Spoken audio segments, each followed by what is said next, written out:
क्या आप भी अक्सर रात के सन्नाटे में, जब सारी दुनिया सो रही होती है, अपनी खुली आंखों से छत को ताकते रहते हैं? क्या आपका मन विचारों की एक अनियंत्रित दौड़ में उलझा रहता है? कभी अतीत की भूली बिसरी गलियों में भटकता है, तो कभी भविष्य की अनिश्चितताओं के जाल बुनता है। क्या नींद, जो दिन भर की थकान के बाद एक मीठे इनाम की तरह आनी चाहिए, आपसे रूठ कर कोसों दूर चली जाती है? अगर हाँ, तो आप अकेले नहीं हैं। नींद न आना या अनिद्रा आज के इस भागदौड़ भरे जीवन की एक आम समस्या बन गई है। हम थक कर चूर हो जाते हैं। शरीर आराम मांगता है, लेकिन मन शांत होने का नाम ही नहीं लेता। हम करवटें बदलते रहते हैं, तकिए को ठीक करते हैं, गर्म दूध पीते हैं, शायद कोई किताब पढ़ने की कोशिश करते हैं, लेकिन विचारों का कोलाहल थमने का नाम नहीं लेता। और फिर अगली सुबह हम और भी थके हुए, चिड़चिड़े और ऊर्जाहीन महसूस करते हैं। आज रात सोने से पहले मैं आपके साथ एक कहानी साझा करना चाहता हूं। यह कहानी आशा की है, समझ की है और उस गहरी शांति को पाने की है जो एक थके हुए मन को विश्राम दे सकती है। यह कहानी भगवान गौतम बुद्ध के समय की है और ये हमें सिखाती है कि नींद न आने की इस बेचैनी का सामना कैसे किया जाए, इसके मूल कारण को कैसे समझा जाए और कैसे अपने मन को शांत कर नींद को आमंत्रित किया जाए। तो आराम से लेट जाइए, अपने शरीर को ढीला छोड़ दीजिए, अपनी सांसों पर ध्यान दीजिए। अंदर आती हुई सांस, बाहर जाती हुई सांस, और मेरे साथ चलिए प्राचीन भारत की उस नगरी में जहां एक व्यक्ति रात के अंधेरे में ठीक आपकी ही तरह जाग रहा था और फिर उसे मिला शांति का मार्ग। अध्याय 1, माणिक की रातें और मन का कोलाहल। श्रावस्ती नगरी में, जहां भगवान बुद्ध अक्सर अपने वर्षावास के लिए रुकते थे, माणिक नाम का एक कुशल शिल्पकार रहता था। माणिक के हाथ में जादू था। पत्थर हो या लकड़ी, वो उसे तराश कर ऐसी सजीव मूर्तियां गढ़ देता था कि देखने वाले दंग रह जाते थे। उसकी कला की ख्याति दूर दूर तक फैली थी। राजाओं, सेठों और विहारों से उसे काम मिलता रहता था। उसका जीवन बाहर से देखने में सफल और संतुष्ट लगता था। एक छोटा सा घर, एक स्नेही पत्नी, 2 प्यारे बच्चे और अपने काम से मिलने वाली प्रतिष्ठा। लेकिन माणिक के जीवन में एक अंधेरा कोना था, एक ऐसी पीड़ा जिसे वह किसी से कह नहीं पाता था। रात का अंधेरा उसे सोने नहीं देता था। जैसे ही रात होती और वो दिन भर की मेहनत के बाद बिस्तर पर लेटता, उसका मन जाग उठता था। एक ऐसा मन जो दिन में उसकी कला में उसकी मदद करता था। बारीकियों पर ध्यान देना, कल्पना करना, योजनाओं को मूर्त रूप देना। वही मन रात को उसका दुश्मन बन जाता था। वो लेटता और विचार आने लगते। क्या कल राजा को वो मूर्ति पसंद आएगी? क्या मैंने उसकी आंखों में सही भाव उकेरे हैं? सेठ विमल ने अभी तक पिछले काम का पूरा भुगतान क्यों नहीं किया? कहीं वो नाराज तो नहीं? बच्चों की पढ़ाई का खर्च बढ़ता जा रहा है। क्या मैं पर्याप्त कमा पा रहा हूं? अरे, उस दिन मैंने अपने सहायक को बेवजह डांट दिया था, उसे बुरा लगा होगा। क्या लोग मेरी कला की उतनी कद्र करते हैं जितनी पहले करते थे? कहीं कोई नया शिल्पकार मुझसे बेहतर तो नहीं आ गया? एक विचार दूसरे को खींचता, एक चिंता दूसरी को जन्म देती। कभी अतीत का कोई पछतावा उसे कचोटता, तो कभी भविष्य का कोई अनजाना डर उसे जकड़ लेता। वो जानता था कि इनमें से अधिकांश चिंताएं या तो निराधार है या उसके नियंत्रण से बाहर है, लेकिन उसका मन उन्हें छोड़ने को तैयार ही नहीं था। वो उन्हें किसी बेशकीमती खजाने की तरह पकड़े रहता, उन्हें बार बार उलट पलट कर देखता रहता और इस प्रक्रिया में अपनी नींद और शांति खोता रहता। उसका शरीर थक कर चूर हो जाता, उसकी आंखें जलन करने लगती, लेकिन मन था कि दौड़ता ही रहता, दौड़ता ही रहता। कभी कभी वो गुस्से से भर जाता, अपने आप पर, अपनी इस लाचारी पर। कभी कभी वो निराशा में डूब जाता। उसे लगता कि वो कभी इस नरक से बाहर नहीं निकल पाएगा। उसकी पत्नी रत्ना उसकी हालत देखकर चिंतित रहती। वो उसके लिए जड़ी बूटियों का लेप बनाती, सिर पर तेल की मालिश करती, शांत करने वाले काढ़े पिलाती, लेकिन कुछ भी काम नहीं आता था। नींद माणिक से मीलों दूर थी। रातें करवटें बदलते बीत जाती और सुबह वो थका हुआ, चिड़चिड़ा और उदास उठता। उसकी एकाग्रता कम हो गई थी। उसके काम में गलतियां होने लगी थी। वो अपने बच्चों पर बेवजह झल्ला उठता, अपनी पत्नी से खिंचा खिंचा रहता। जिस कला से उसे इतना प्रेम था, अब वो भी बोझ लगने लगी थी। उसे डर लगने लगा था कि अगर ऐसा ही चलता रहा तो वो अपना काम, अपना परिवार, अपना सब कुछ खो देगा। दोस्तों, क्या आपने भी कभी अपने मन को रात में इस तरह दौड़ते हुए पाया है? कौन से विचार हैं जो आपको जगाए रखते हैं? एक पल के लिए सोचिए। आपको जवाब देने की जरूरत नहीं है, बस अपने मन की इस प्रवृत्ति को पहचानिए। शायद माणिक की कहानी में आपको अपनी झलक दिखे। माणिक ने कई वैद्यों से सलाह ली, कई टोटके आजमाए, मंदिरों में मन्नतें मांगी, लेकिन उसकी नींद की समस्या जस की तस बनी रही। उसे लगने लगा था कि शायद उसके भाग्य में ही रात भर जागना लिखा है। एक दिन जब माणिक बाजार में लकड़ी खरीदने गया तो उसने कुछ लोगों को बातें करते सुना। वे जेतवन विहार और वहां ठहरे हुए भगवान बुद्ध के बारे में चर्चा कर रहे थे।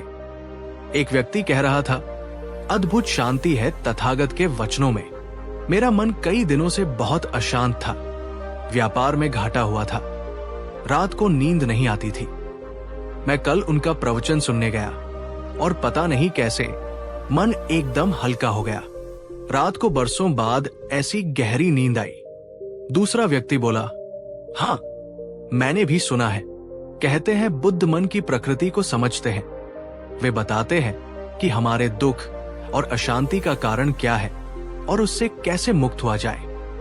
माणिक ने ये बातें सुनी, लेकिन उसके मन में तुरंत विश्वास नहीं जागा। वो एक व्यावहारिक आदमी था, शिल्पकार था। उसे लगता था कि साधु सन्यासी दुनिया से भागे हुए लोग होते हैं। उनकी बातें आम गृहस्थ जीवन की समस्याओं का हल कैसे कर सकती हैं? नींद न आना एक शारीरिक या मानसिक व्याधि है। इसका भला उपदेशों से क्या लेना देना? लेकिन फिर भी उस पहले व्यक्ति की बात उसके मन में कहीं अटक गई। रात को बरसों बाद ऐसी गहरी नींद आई। ये वाक्य माणिक के लिए किसी जादुई मंत्र जैसा था। गहरी नींद, ये उसके लिए एक दुर्लभ खजाना बन चुकी थी। उसके मन में एक हल्का सा कौतूहल जागा। क्या सचमुच ऐसा हो सकता है? क्या कोई व्यक्ति शब्दों से किसी के मन को इतना शांत कर सकता है कि उसे नींद आ जाए? उस रात भी माणिक जागता रहा। वही विचार, वही चिंताएं। लेकिन आज उनके साथ एक नया विचार भी जुड़ गया था। क्या उसे जैतवन जाना चाहिए? क्या उसे बुद्ध से मिलना चाहिए? उसका तर्कवादी मन कह रहा था, ये सब व्यर्थ है, समय की बर्बादी है। लेकिन उसका थका हुआ, हारा हुआ मन कह रहा था, कोशिश करने में क्या हर्ज है? जब सारे उपाय विफल हो चुके हैं तो इसे भी आजमा कर देख लेते हैं। खोने के लिए अब नींद के सिवा बचा ही क्या है? ये द्वंद्व पूरी रात चलता रहा। भोर होने से ठीक पहले जब पक्षियों ने चहचहाना शुरू किया, माणिक ने एक निर्णय लिया। वो जेतवन जाएगा, वो बुद्ध से मिलेगा, वो पूछेगा, भगवन, मेरे मन को क्या हुआ है? ये रात को शांत क्यों नहीं होता? मुझे नींद क्यों नहीं आती? अध्याय 3, जेतवन की शांति और मन की प्रकृति। अगले दिन अपना काम सहायक को सौंपकर माणिक जेतवन विहार की ओर चल पड़ा। जैसे जैसे वो नगर के कोलाहल से दूर होता गया, उसे अपने आसपास की शांति का एहसास होने लगा। पेड़ों की ठंडी छाया, पक्षियों का मधुर संगीत, हवा की हल्की सरसराहट। लेकिन बाहर की ये शांति उसके अंदर के शोर को और भी ज्यादा उजागर कर रही थी। उसका मन अभी भी भाग रहा था। क्या बुद्ध मुझसे मिलेंगे? क्या वे मेरी समस्या को समझेंगे? कहीं लोग मेरा मजाक तो नहीं उड़ाएंगे कि एक शिल्पकार नींद के लिए भिक्षु के पास आया है? जब वो जेतवन पहुंचा तो वहां का वातावरण देखकर वो चकित रह गया।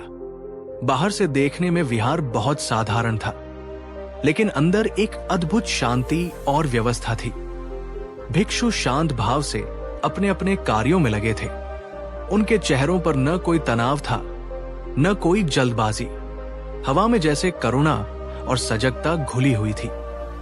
माणिक थोड़ी देर तक झिझकता हुआ खड़ा रहा। फिर उसने एक भिक्षु से बुद्ध से मिलने की इच्छा प्रकट की। उस भिक्षु ने माणिक की आंखों में छिपी पीड़ा और थकान को भांप लिया।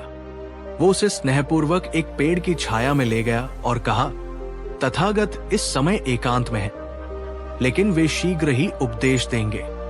तुम यही विश्राम करो। बताओ, तुम्हें क्या कष्ट है? माणिक ने हिचकिचाते हुए अपनी समस्या बताई। रात भर जागना, मन का अनियंत्रित दौड़ना, विचारों का कोलाहल। वो बताते बताते भावुक हो गया। भिक्षु ने ध्यान से सुना। फिर उन्होंने कहा, वत्स, तुम्हारा मन वही कर रहा है जो एक अप्रशिक्षित मन का स्वभाव है। जैसे एक जंगली घोड़ा इधर उधर भागता है बिना किसी लगाम के, वैसे ही हमारा मन भी बिना प्रशिक्षण के विचारों और भावनाओं की दुनिया में भटकता रहता है।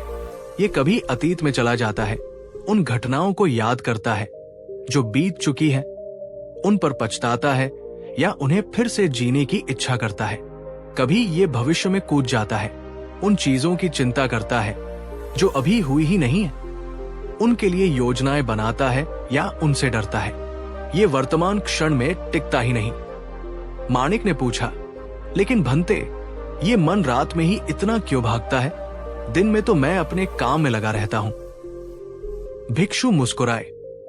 दिन में तुम्हारा मन बाहरी कामों और इंद्रियों के विषयों में उलझा रहता है। तुम देखते हो, सुनते हो, काम करते हो, लोगों से बात करते हो। मन को व्यस्त रहने के लिए बहुत कुछ मिल जाता है, लेकिन रात में जब बाहरी गतिविधियां बंद हो जाती हैं, इंद्रियां शांत हो जाती हैं, तब मन अकेला पड़ जाता है।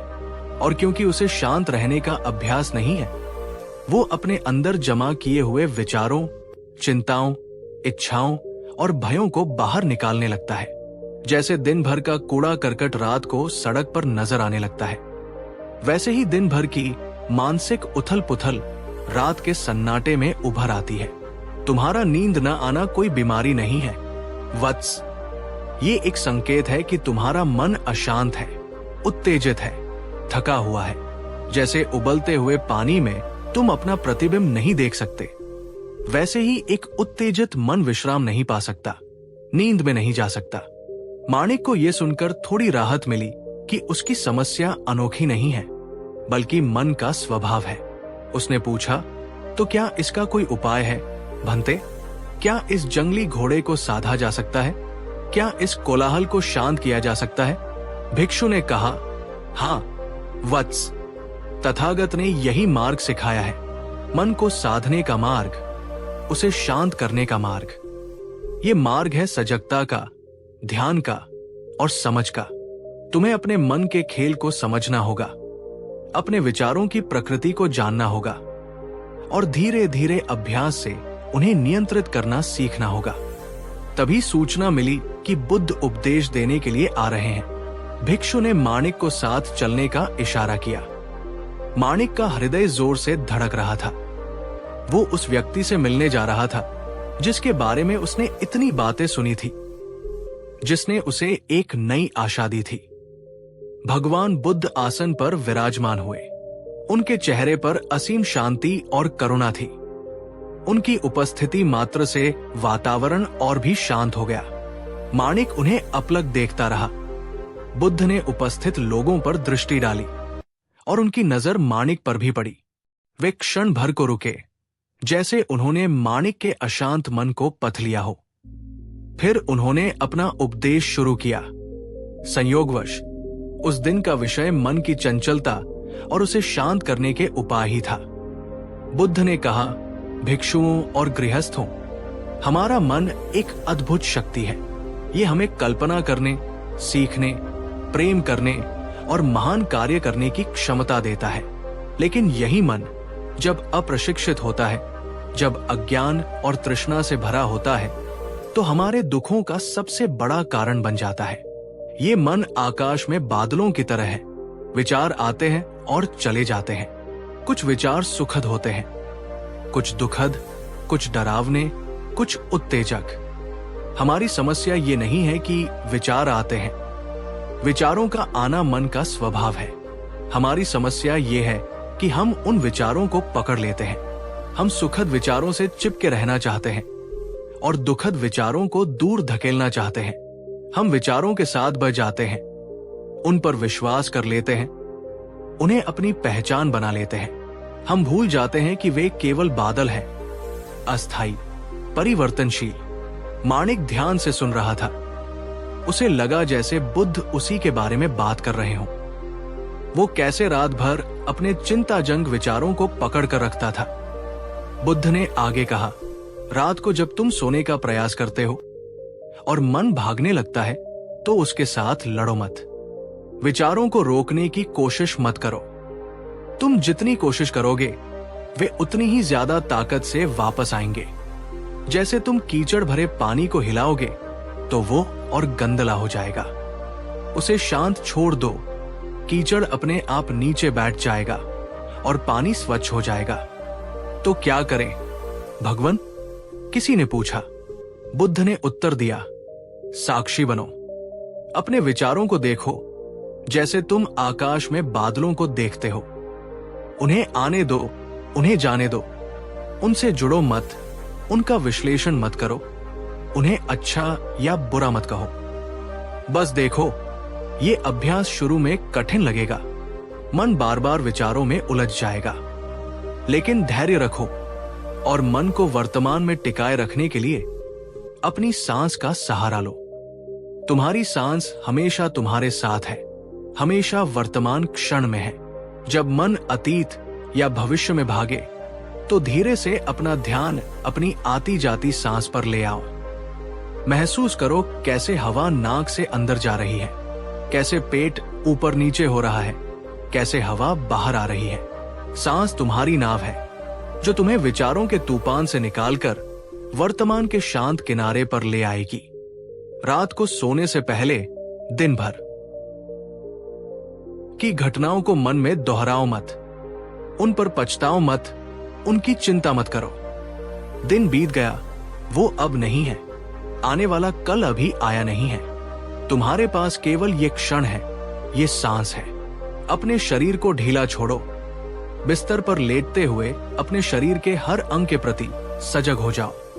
पैरों की उंगलियों से लेकर सिर तक जहां भी तनाव महसूस हो उसे सांस के साथ बाहर निकाल दो और अपने मन में मैत्री और करुणा का भाव जगाओ। अपने प्रति करुणा कि तुम अशांत हो, तुम्हें नींद नहीं आ रही, ये ठीक है, इसमें तुम्हारी कोई गलती नहीं। दूसरों के प्रति मैत्री, उन सब के लिए जिन्होंने तुम्हें आज सुख दिया और उनके लिए भी जिन्होंने तुम्हें कष्ट दिया। सबके मंगल की कामना करो। वैर और क्रोध के विचार मन को उत्तेजित करते हैं, जबकि मैत्री और करुणा उसे शांत करते हैं। बुद्ध के शब्द सरल थे लेकिन गहरे थे। माणिक को लगा जैसे उसे एक नक्शा मिल गया हो, अपने ही मन के अनजाने प्रदेश में रास्ता दिखाने वाला नक्शा। उसे समझ आया कि उसे विचारों से लड़ना नहीं, बल्कि उन्हें समझना और जाने देना सीखना है।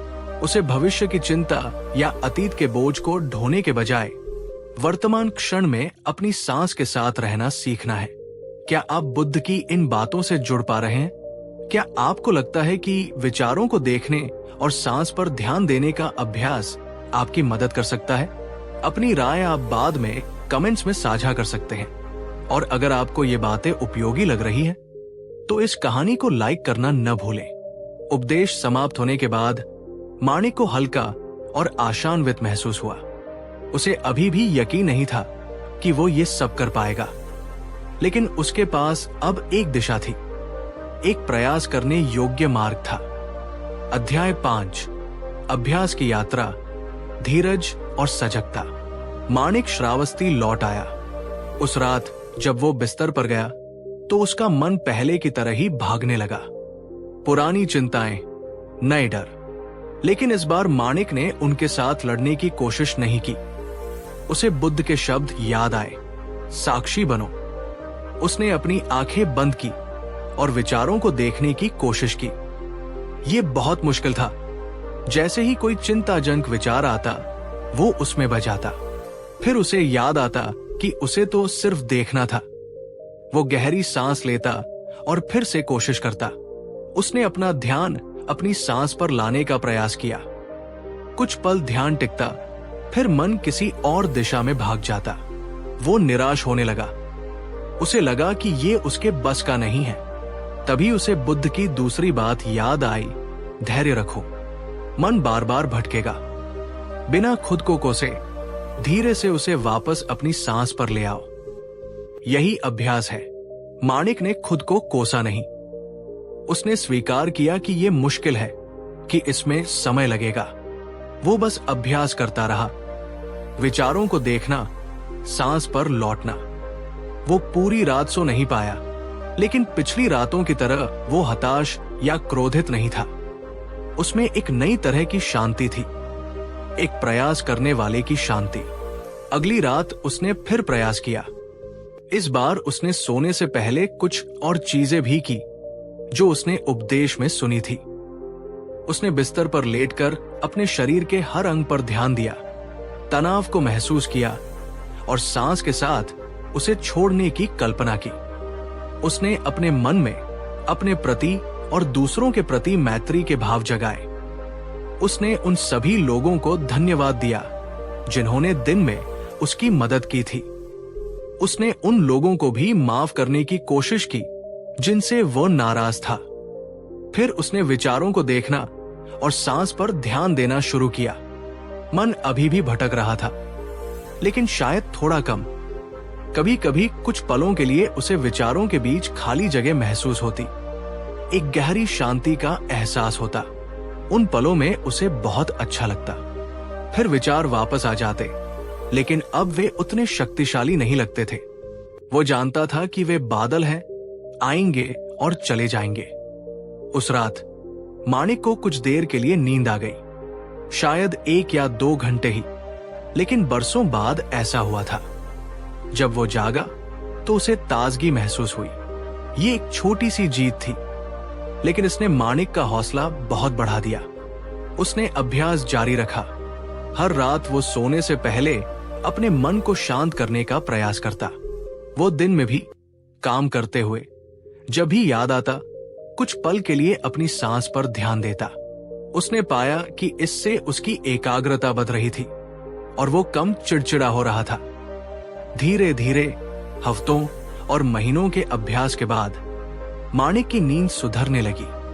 अब भी कुछ रातें ऐसी होती थी जब चिंताएं उसे घेर लेती थी और नींद मुश्किल से आती थी, लेकिन अब वो जानता था कि उसे क्या करना है। वो हताश नहीं होता था। वो बस अपनी सांस पर लौट आता, विचारों को देखता रहता और स्वीकार भाव से लेटा रहता। उसने ये समझ लिया था कि नींद को मजबूर नहीं किया जा सकता, उसे केवल आमंत्रित किया जा सकता है, एक शांत और स्वीकार करने वाले मन के साथ। उसने ये भी सीखा कि नींद ही अंतिम लक्ष्य नहीं है। असली लक्ष्य है मन की शांति, वर्तमान क्षण में जीने की कला।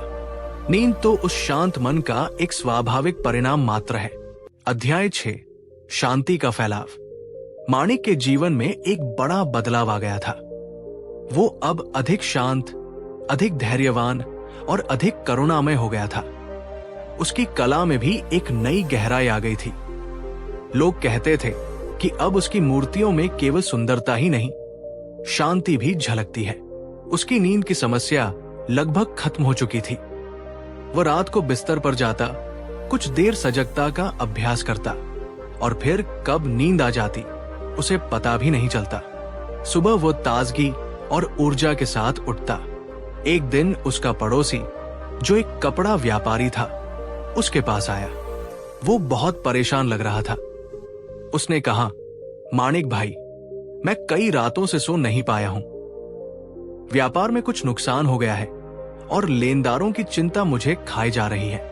रात भर बस वही हिसाब किताब दिमाग में घूमता रहता है। तुम्हारे चेहरे पर आजकल बड़ी शांति दिखती है, क्या कोई उपाय है? माणिक मुस्कुराया। उसने अपने पड़ोसी को बैठाया और उसे वही सब बताया जो उसने बुद्ध से सीखा था। मन की प्रकृति, विचारों का खेल, सांस पर ध्यान देना, मैत्री का भाव।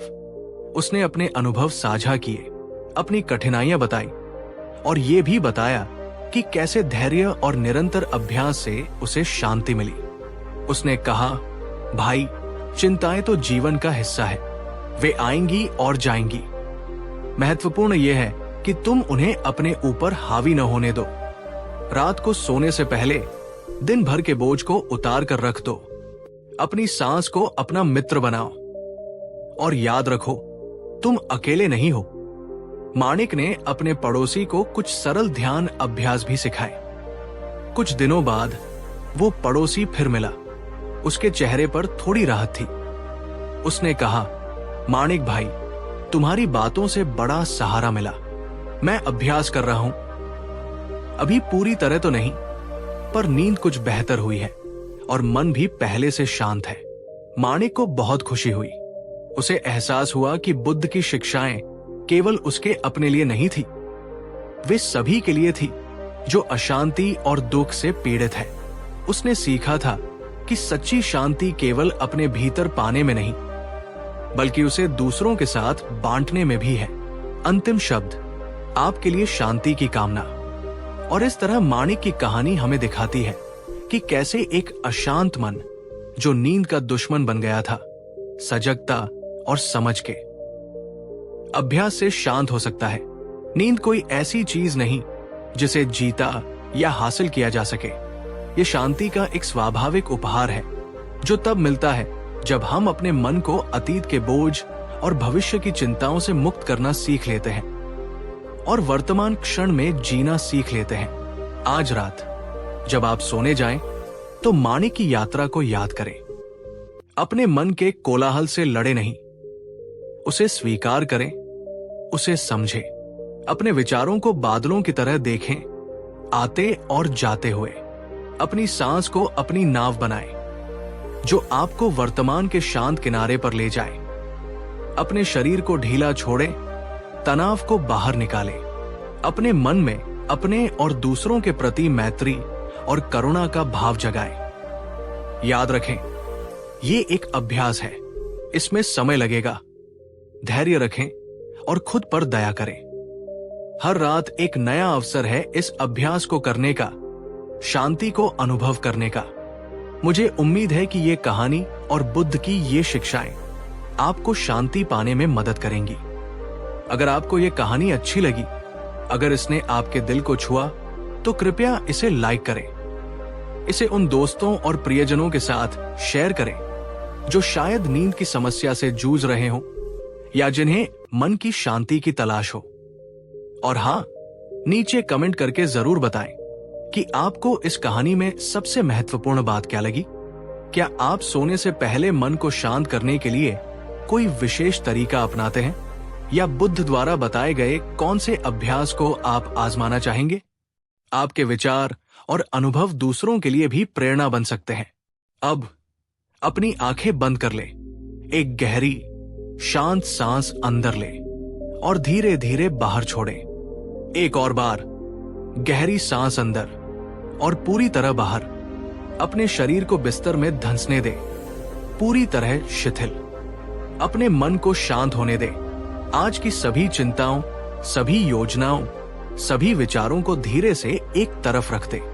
वे कल भी वही रहेंगे यदि आवश्यक हुए तो। अभी केवल विश्राम का समय है। जैसे माणिक ने शांति पाई, वैसे ही शांति आपके भीतर भी मौजूद है। उसे महसूस करें। ये कहानी आपको गहरी, आरामदायक और शांतिपूर्ण नींद में ले जाए। शुभ रात्रि। शांति कहानी 2 निश्चित रूप से प्रस्तुत है गौतम बुद्ध। रात को सोने से पहले ये कहानी सुने शीर्षक के लिए लगभग 10,000 शब्दों की एक विस्तृत कहानी। ये कहानी शांति, आत्मखोज और बुद्ध की शिक्षाओं के सार पर केंद्रित है, जो इसे सोने से पहले सुनने के लिए उपयुक्त बनाती है। गौतम बुद्ध। रात को सोने से पहले ये कहानी सुने। परिचय। कोलाहल से शांति की ओर। रात्रि का गहराता अंधकार, जब दिन भर की भागदौड़ और कोलाहल शांत होने लगता है, जब मन अतीत की स्मृतियों और भविष्य की चिंताओं के बीच झूलता है, वही समय होता है आत्मचिंतन का, शांति की खोज का। शायद आप भी इस समय अपने बिस्तर पर लेटे, छत को निहारते हुए जीवन के अर्थ, अपने दुखों के कारण और सच्ची खुशी की तलाश के बारे में सोच रहे होंगे। आज रात सोने से पहले मैं आपको एक कहानी सुनाना चाहता हूं। यह कहानी है उम्मीद की, परिवर्तन की और उस गहरी शांति की जो बाहरी परिस्थितियों पर निर्भर नहीं करती। ये कहानी भगवान गौतम बुद्ध के समय की है, लेकिन इसका संदेश आज भी उतना ही प्रासंगिक है, शायद पहले से भी कहीं ज्यादा। ये कहानी आपको अपने भीतर झांकने और शांति के उस स्रोत को खोजने में मदद कर सकती है जो आपके अंदर ही मौजूद है। तो अपनी आंखें बंद कर लीजिए, गहरी सांस लीजिए और मेरे साथ चलिए प्राचीन भारत के उस दौर में जहां एक व्यक्ति अपने जीवन के चौराहे पर खड़ा था। अध्याय 1, विराट का वैभव और विपत्ति। श्रावस्ती नगरी के बाहरी इलाके में, जहां हरे भरे खेत नगर की सीमाओं से मिलते थे, विराट नाम का एक व्यापारी रहता था। विराट कोई साधारण व्यापारी नहीं था।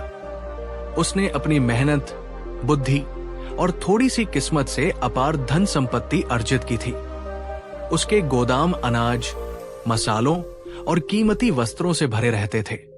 उसके कारवां दूर दराज के देशों तक व्यापार के लिए जाते और मुनाफे के साथ लौटते थे। उसका घर नगर के सबसे भव्य घरों में से एक था। संगमरमर के खंभों, रेशमी पर्दों और कुशल कारीगरों द्वारा बनाई गई मूर्तियों से सुसज्जित। विराट के पास वो सब कुछ था जिसे दुनिया सफलता मानती है। धन, प्रतिष्ठा, एक सुंदर पत्नी और स्वस्थ बच्चे। विराट को अपने वैभव पर गर्व था। उसे लगता था कि उसने जीवन को जीत लिया है। वो अक्सर अपनी बालकनी में खड़ा होकर अपने संपत्ति को देखता और एक गहरी संतुष्टि महसूस करता। उसे लगता कि उसकी खुशी इन्हीं चीजों में निहित है। उसका व्यापार, उसका धन, उसकी सामाजिक स्थिति। वो मानता था कि जब तक ये सब उसके पास है, उसे कोई दुख छू नहीं सकता। उसकी सुबह व्यस्तता में शुरू होती, हिसाब किताब, कर्मचारियों को निर्देश देना, नए सौदों की योजना बनाना। उसकी शामें नगर के अन्य धनी व्यापारियों और अधिकारियों के साथ दावतों और महफिलों में बीतती। जीवन एक तेज बहती नदी की तरह था और विराट उसकी लहरों पर सवार था।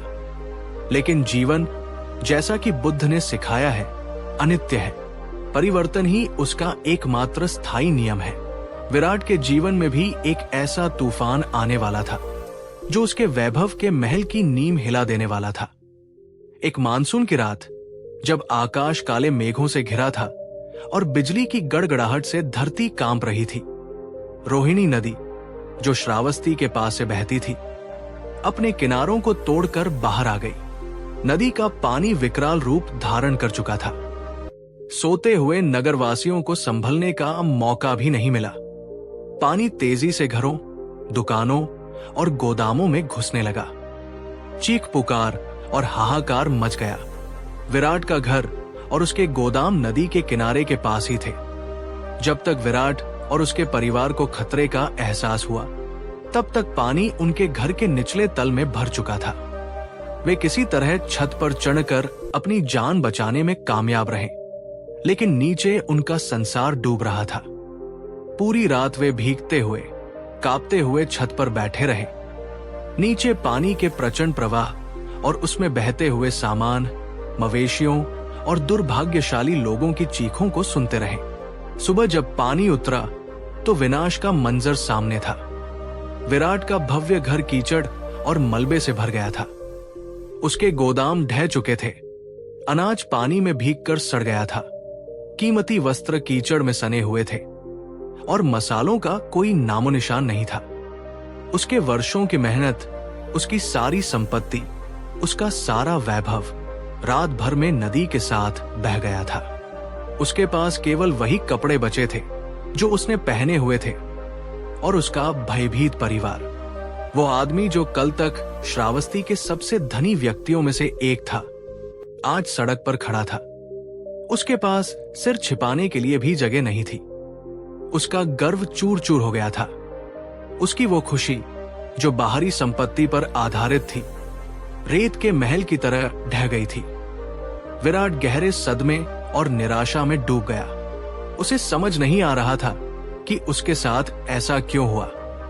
उसने तो किसी का बुरा नहीं किया था, फिर प्रकृति ने उसके साथ ऐसा क्रूर मजाक क्यों किया?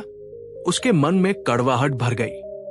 वो भाग्य को कोसने लगा, देवताओं को कोसने लगा। बाढ़ के बाद के दिन विराट के लिए असहनीय थे। उसे और उसके परिवार को राहत शिविर में शरण लेनी पड़ी, जहां सैकड़ों अन्य बेघर लोग थे।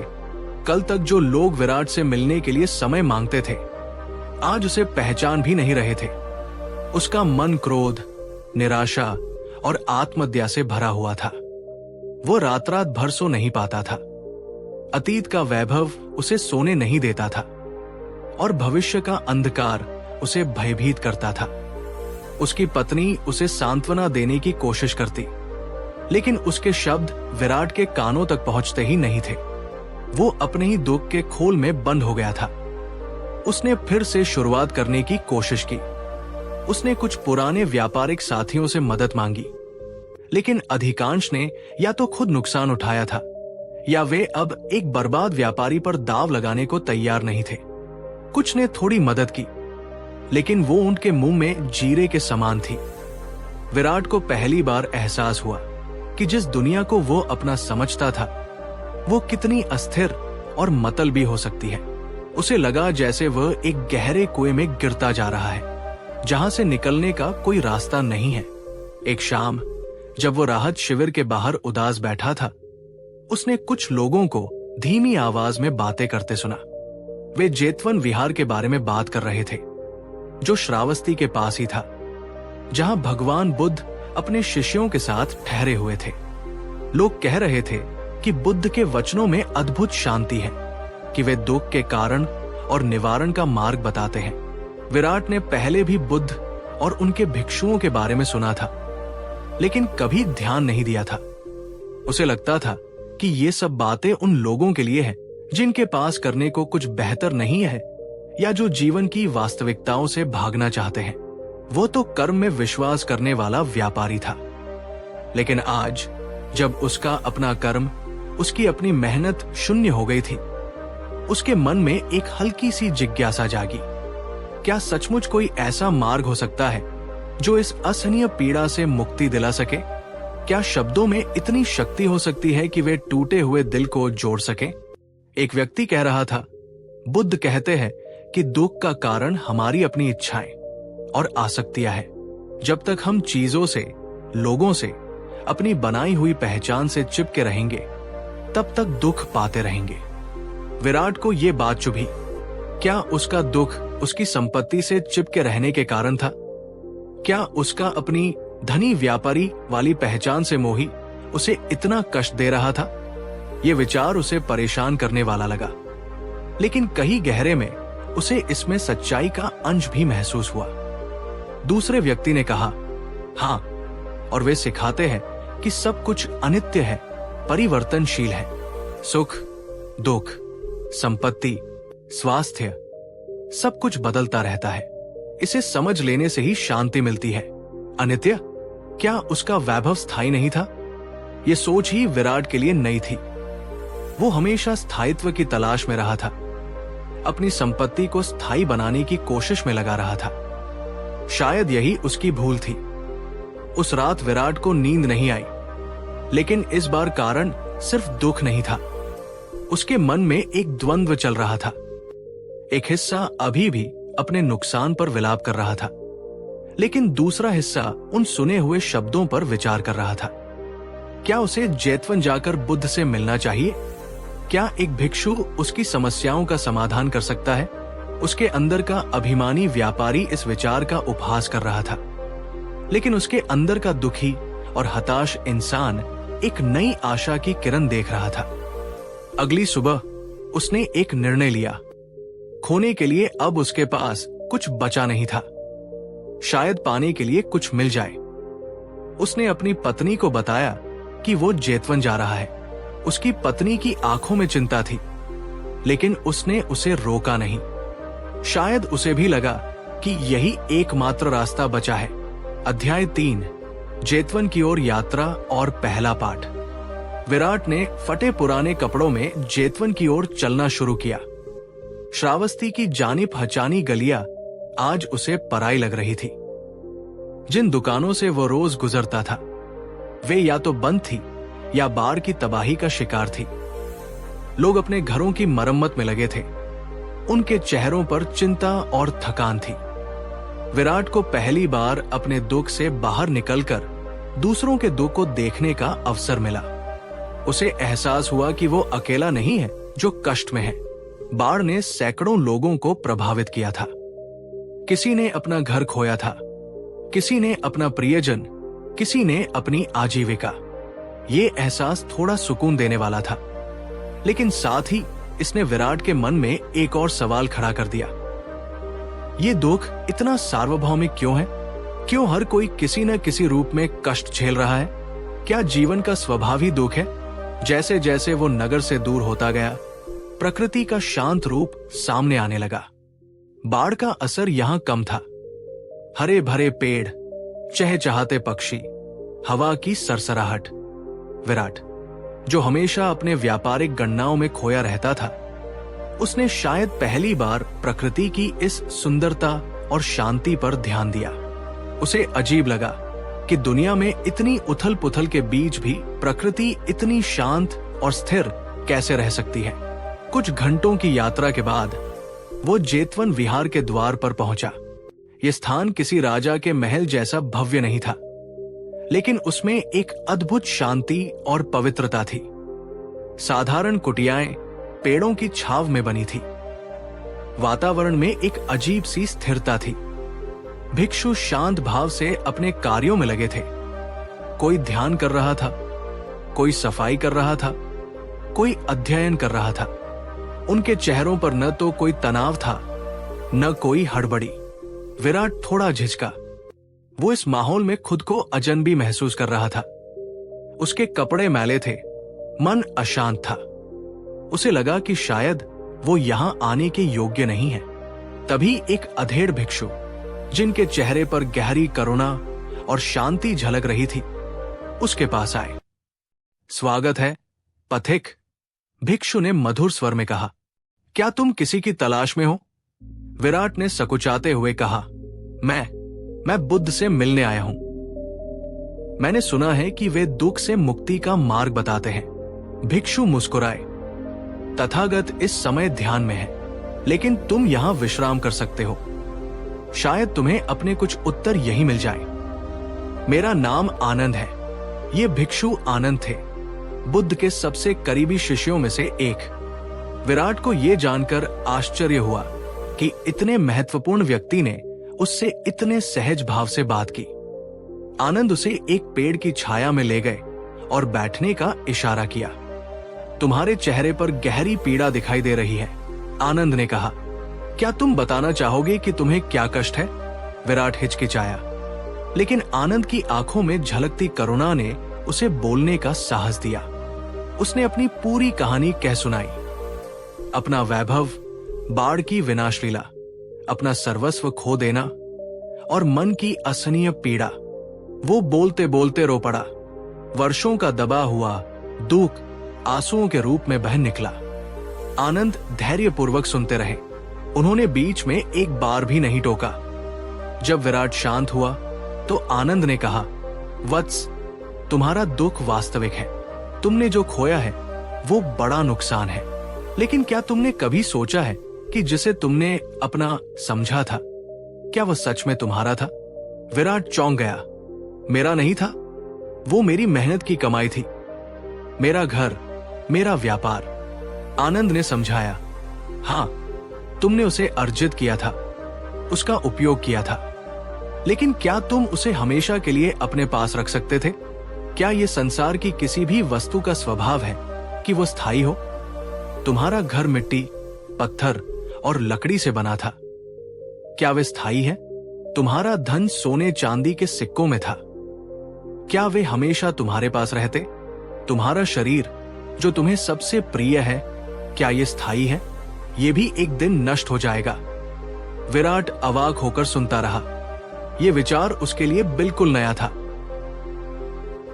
आनंद ने आगे कहा, बुद्ध सिखाते हैं कि संसार की हर वस्तु, हर स्थिति, हर अनुभूति अनित्य है, यानी परिवर्तनशील है।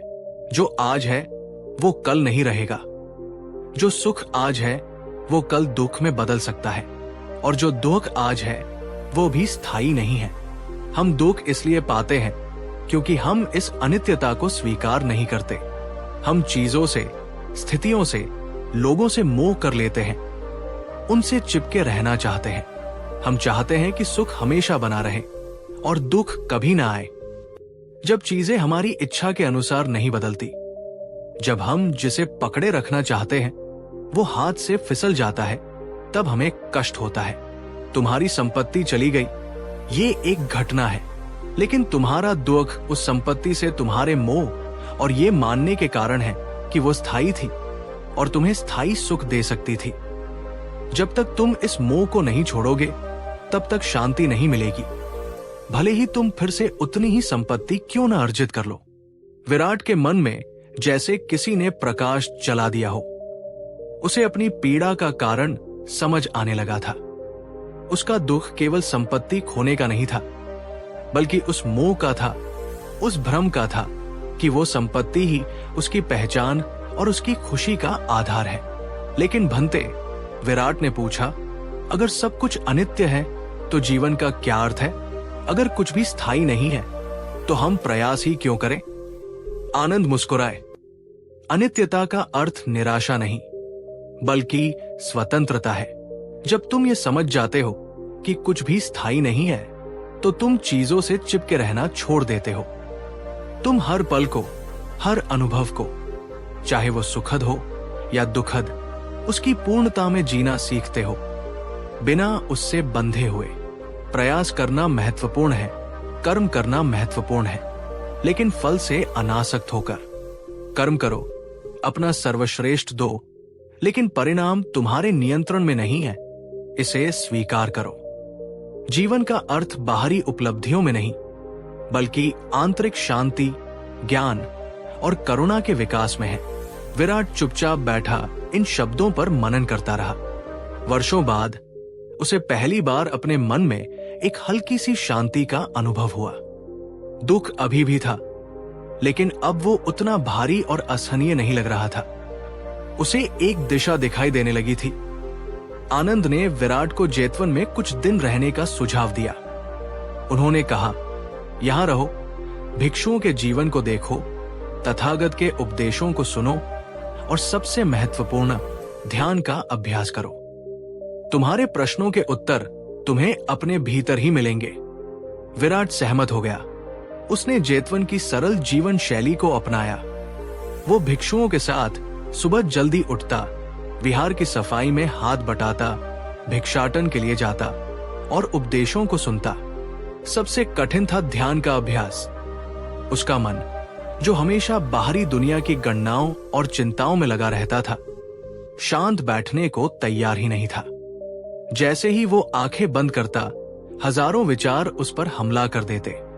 खोई हुई संपत्ति की यादें, भविष्य की चिंताएं, क्रोध, निराशा, भय। उसका मन एक जंगली घोड़े की तरह भागता रहता था। शुरुआत में वो बहुत हताश हो गया। उसे लगा कि ध्यान उसके बस की बात नहीं है। उसने आनंद से अपनी कठिनाई बताई। आनंद ने उसे धैर्य रखने को कहा। मन का स्वभाव ही है भटकना, वत्स। जैसे तुम एक जंगली घोड़े को एकदम से काबू में नहीं कर सकते, वैसे ही मन को भी धीरे धीरे साधना पड़ता है। विचारों से लड़ो मत, उन्हें देखो, उन्हें आने और जाने दो, जैसे आकाश में बादल आते जाते हैं। अपनी सांस पर ध्यान केंद्रित करो। जब मन भटके तो बिना खुद को कोसे धीरे से उसे वापस अपनी सांस पर ले आओ। यही अभ्यास है। विराट ने प्रयास जारी रखा। वो हर रोज घंटों ध्यान में बैठता। धीरे धीरे, बहुत धीरे धीरे उसने अपने मन के खेल को समझना शुरू किया। उसने देखा कि कैसे एक विचार दूसरे विचार को जन्म देता है, कैसे भावनाएं विचारों से जुड़ी होती हैं, कैसे उसका हर चीज से खुद को जोड़ने की कोशिश करता है। उसने अपने क्रोध को उठते हुए देखा, अपनी निराशा को महसूस किया, अपने भय को पहचाना। लेकिन इस बार उसने उनसे लड़ने या उनमें बच जाने के बजाय उन्हें एक साक्षी की तरह देखा। एक दिन ध्यान में बैठे हुए उसे फिर से अपनी खोई हुई संपत्ति की तीव्र पीड़ा महसूस हुई। उसका मन हुआ कि उठकर भाग जाए, चीखे चिल्लाए, लेकिन उसे आनंद के शब्द याद आए। उसने गहरी सांस ली और उस पीड़ा को देखने का निर्णय किया। उसने देखा कि ये पीड़ा उसके शरीर में कहां महसूस हो रही है, उसके मन में क्या विचार ला रही है। उसने देखा कि ये पीड़ा भी स्थायी नहीं है, ये एक लहर की तरह आती है और चली जाती है। जैसे ही उसने उस पीड़ा से लड़ना बंद किया और उसे स्वीकार किया, उसका प्रभाव कम होने लगा। वो पीड़ा अभी भी थी, लेकिन अब वो विराट पर हावी नहीं थी। ये एक महत्वपूर्ण मोड़ था। विराट को समझ आया कि भावनाओं को दबाने या उनसे भागने के बजाय उन्हें स्वीकार करने और समझने से ही उनसे मुक्ति मिल सकती है। उसने जेतवन में रहते हुए बुद्ध के कई उपदेश सुने। बुद्ध सरल भाषा में, अक्सर कहानियों और उपमाओं के माध्यम से जीवन के गहरे सत्य समझाते थे। उन्होंने 4 आर्य सत्यों के बारे में बताया। दुख है, दुख का कारण है तृष्णा या आसक्ति, दुख का निरोध संभव है और दुख निरोध का मार्ग है आर्य अष्टांगिक मार्ग। उन्होंने शील, नैतिक आचरण, समाधि, मानसिक एकाग्रता और प्रज्ञा ज्ञान के महत्व पर जोर दिया। विराट ने इन शिक्षाओं को केवल सुना नहीं, बल्कि अपने अनुभव और ध्यान के अभ्यास से उन्हें महसूस भी किया। उसे समझ आया कि उसका व्यापार, उसका धन, उसकी प्रतिष्ठा, ये सब बाहरी चीजें थी। उसकी असली संपत्ति तो उसका मन था, उसकी शांति थी, उसकी समझ थी, और इस संपत्ति को कोई बाढ़, कोई आपदा छीन नहीं सकती थी। एक दिन बुद्ध ने मोह या आसक्ति पर उपदेश दिया। उन्होंने एक कहानी सुनाई। एक आदमी नदी पार करना चाहता था। उसने लकड़ियां इकट्ठी की और एक बेड़ा बनाया। बेड़े की मदद से वो सुरक्षित रूप से नदी पार कर गया। लेकिन नदी पार करने के बाद भी वो उस बेड़े को अपने सिर पर उठाकर ढोता रहा, क्योंकि वो उसके लिए बहुत उपयोगी साबित हुआ था। वो सोच रहा था कि शायद आगे फिर कोई नदी आ जाए। बुद्ध ने पूछा, क्या उस व्यक्ति का बेड़े को ढोते रहना बुद्धिमानी है? श्रोताओं ने उत्तर दिया, नहीं भगवान, बेड़ा नदी पार करने के लिए था। पार पहुंचने के बाद उसे वही छोड़ देना चाहिए। बुद्ध ने कहा, ठीक इसी तरह अच्छी चीजें, यहां तक कि धर्म की शिक्षाएं भी जीवन नदी को पार करने के लिए बेड़े के समान है। हमें उनका उपयोग करना चाहिए, लेकिन उनसे चिपकना नहीं चाहिए। जब हम पार पहुंच जाएं, तो बेड़े को छोड़ देना चाहिए। विराट को लगा जैसे ये कहानी उसी के लिए कही गई थी। उसकी संपत्ति, उसकी पुरानी पहचान, उसका अतीत, ये सब उस बेड़े की तरह थे जिसे वो अभी भी ढो रहा था। अब समय आ गया था कि वो उस बोझ को उतार दे और आगे बढ़े। अध्याय 5, वापसी और नया जीवन। कुछ सप्ताह जेतवन में बिताने के बाद विराट ने श्रावस्ती लौटने का निर्णय किया। लेकिन अब वो विराट नहीं था जो कुछ सप्ताह पहले निराश और क्रोधित होकर घर से निकला था। उसके चेहरे पर एक नई शांति थी, उसकी आंखों में एक नई समझ थी। उसने आनंद और अन्य भिक्षुओं को धन्यवाद दिया। जब वो बुद्ध के समक्ष विदा लेने गया तो बुद्ध ने उसे स्नेहपूर्वक देखा और कहा, विराट, तुमने दुख को देखा है, दुख के कारण को समझा है और दुख निरोध के मार्ग पर कदम बढ़ाया है। याद रखना, मार्ग लंबा है, लेकिन हर कदम महत्वपूर्ण है। जाओ और जो तुमने सीखा है उसे अपने जीवन में उतारो। अपनी शांति को अपनी सबसे बड़ी संपत्ति समझो। विराट ने सिर झुकाकर उनका आशीर्वाद लिया और श्रावस्ती की ओर चल पड़ा। जब वो श्रावस्ती पहुंचा तो स्थिति अभी भी कठिन थी। नगर धीरे धीरे सामान्य हो रहा था, लेकिन पुनर्निर्माण में समय लगना था। उसका परिवार अभी भी एक अस्थायी आश्रय में रह रहा था। लेकिन इस बार विराट हताश नहीं हुआ। उसने अपनी पत्नी और बच्चों को गले लगाया और कहा, हम फिर से शुरुआत करेंगे, लेकिन इस बार हमारी नींव धन दौलत पर नहीं, बल्कि समझ और संतोष पर होगी। विराट ने छोटे स्तर पर फिर से काम शुरू किया। उसने किसी से उधार नहीं लिया, न ही अपने पुराने संपर्कों का फायदा उठाने की कोशिश की। उसने वही किया जो वो जानता था, व्यापार। लेकिन अब उसका तरीका बदल गया था। वो ईमानदारी से व्यापार करता, उचित मुनाफा लेता और अपने कर्मचारियों का ध्यान रखता। वो पहले की तरह दिन रात काम में नहीं डूबा रहता था। वो अपने परिवार के साथ समय बिताता, ध्यान का अभ्यास जारी रखता और जरूरतमंदों की मदद करने की कोशिश करता। उसके पास पहले जैसा वैभव नहीं था, लेकिन उसके मन में पहले से कहीं ज्यादा शांति थी।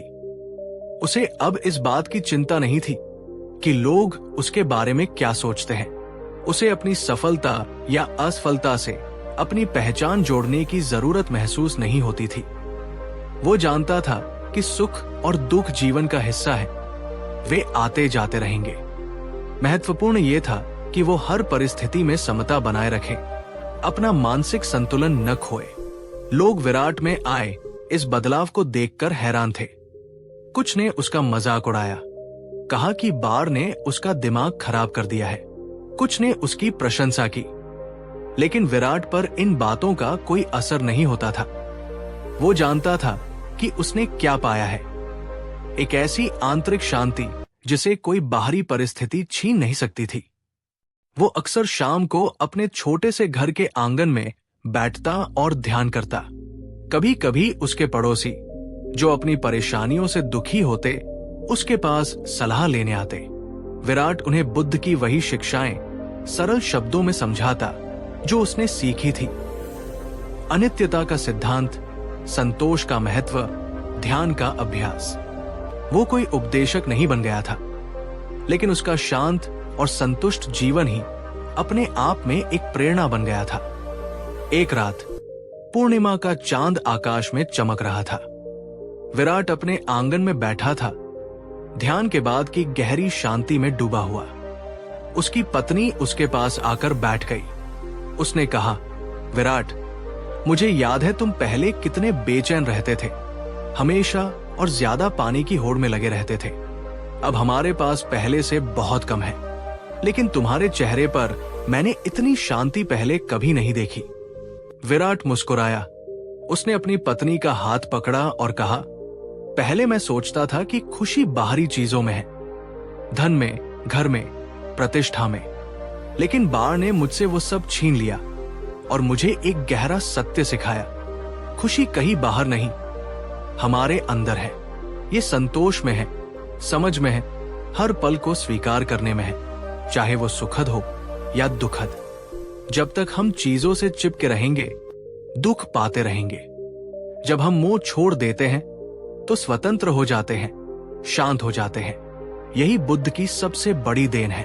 उस रात विराट और उसका परिवार शांति से सोए। उनके पास भौतिक संपत्ति कम थी, लेकिन आंतरिक धन बहुतायत में था। विराट ने समझ लिया था कि जीवन की असली कला धन कमाने या सफलता पाने में नहीं, बल्कि हर परिस्थिति में, चाहे वो सफलता हो या विफलता, सुख हो या दुख, अपनी आंतरिक शांति बनाए रखने में है। उपसंहार, आपके लिए संदेश। और इस तरह विराट की कहानी समाप्त होती है। एक ऐसे व्यक्ति की कहानी जिसने सब कुछ खोकर वो पाया जो सबसे मूल्यवान था, आंतरिक शांति और ज्ञान। शायद आप सोच रहे होंगे कि इस कहानी का आपसे क्या लेना देना है।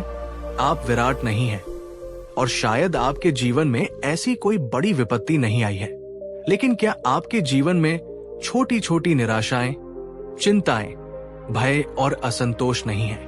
क्या आप भी अक्सर अतीत के पछतावों और भविष्य की अनिश्चितताओं में नहीं उलझे रहते? क्या आप भी अपनी खुशी को बाहरी चीजों, सफलता, रिश्ते, भौतिक वस्तुओं पर निर्भर नहीं पाते?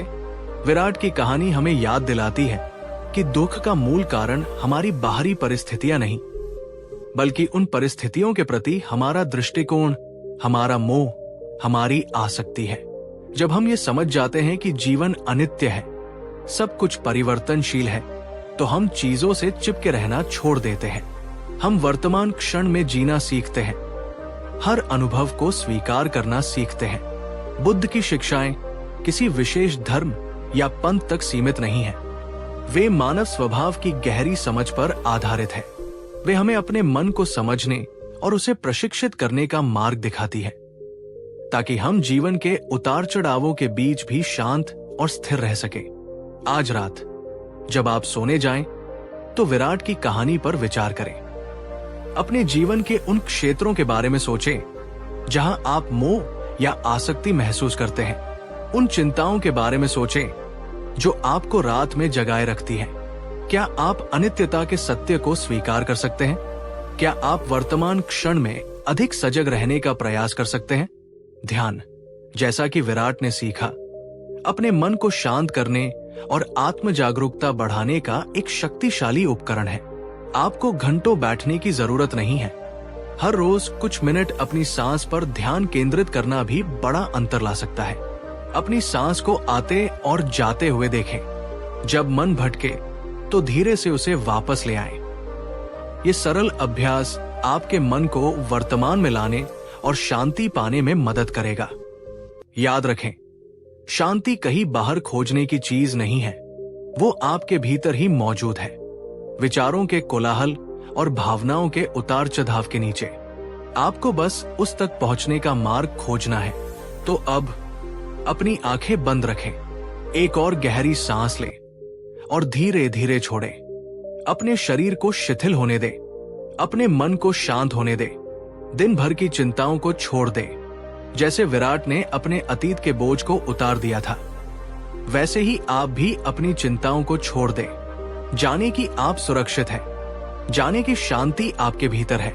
ये कहानी आपको मीठी और गहरी नींद लाने में मदद करे।